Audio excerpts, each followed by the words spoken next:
चालू करा। नमस्कार नमस्कार मी अशोक कांबळे राहणार सरनोबतवाडी भोसले संकुलवरून विहार टाउनशिपच्या मागील बाजूस आम्ही आमच्या दारामध्ये बोर मारायचं निश्चित केलं। त्यासाठी उसगावमध्ये महालिंग जंगम साहेब त्यांना पानाडी म्हणून आहे त्यांना बोलवलं। त्यांनी आम्हाला तो पॉईंट बघितला, तिथली जमिनीची माहिती बघितली, आजूबाजूला जमिनीची लेवल वगैरे कसं आहे बघून सगळं निरीक्षण करून त्यांनी आम्हाला जो पॉईंट दाखवला त्या पॉईंटला त्यांनी सांगितल्याप्रमाणे 65 ते 70 फुटावर पाणी लागलं असं त्यांनी सांगितलं होतं। प्रत्यक्षात 65 फुटाला पाणी लागलं, पाणी भरपूर लागलं, चांगल्या प्रकारे लागलं।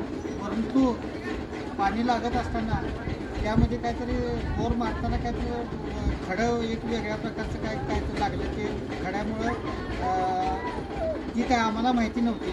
ती जंगम साहेब तुम्हाला इथली माहिती सांगतो। कांबळे साहेबांचं हे घर आहे, त्या घराला लागून आता ते बोर आहे। त्या बोरमध्ये त्यांना सांगितलं तर 65 ते 70 फुटाला पाणी लागणार, तसंच 65 ते 70 फुटालाच पाणी लागलं। फक्त ह्यात काय झालं आहे की एकदम भडक कलरची लाल जमीन आहे, की त्याची जमीन म्हणजे पाणी टिकाऊ पाणी म्हणते त्याला।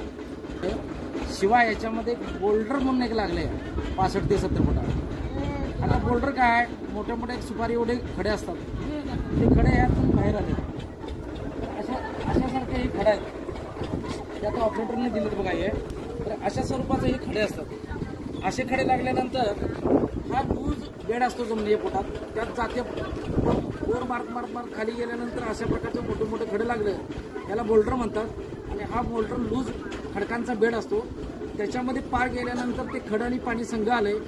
फक्त ह्यात प्रॉब्लेम भविष्यकाळात असा होणार आहे की हा लूज खडं त्या बोर मारताना लपून बसतात। पाणी त्यानंतर बोर गाडी गेल्यानंतर त्यामध्ये होलामध्ये पाणी येतं, पाण्याच्या दाबानं सुद्धा लपून बसतात।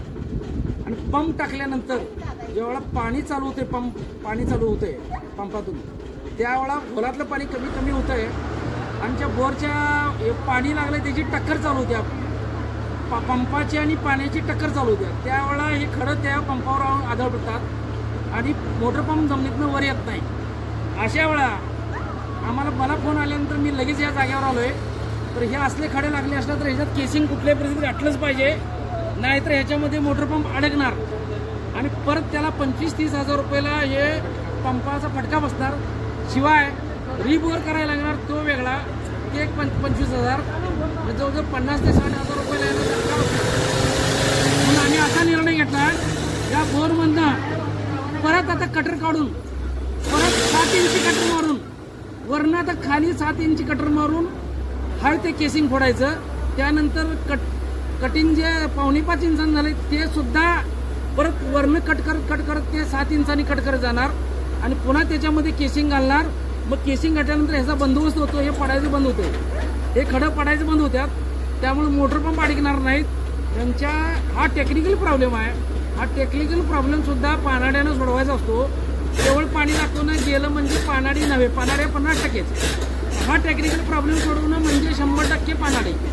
हा असे टेक्निकल प्रॉब्लेम गंभीर देतात, त्यासाठी मला केवळ 45 वर्षाचा अनुभव आहे। हा अनुभव या ठिकाणी आम्ही वापरतो। त्या ठिकाणी आम्ही सल्ला आता दिलाय, पूर्ण आता फोडून जवळजवळ 80 फुटाचं केसिंग यात घाला असा आम्ही सल्ला दिलाय।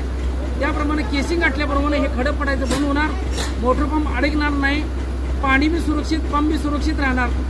असं आता पुढं करायला चालू आहे।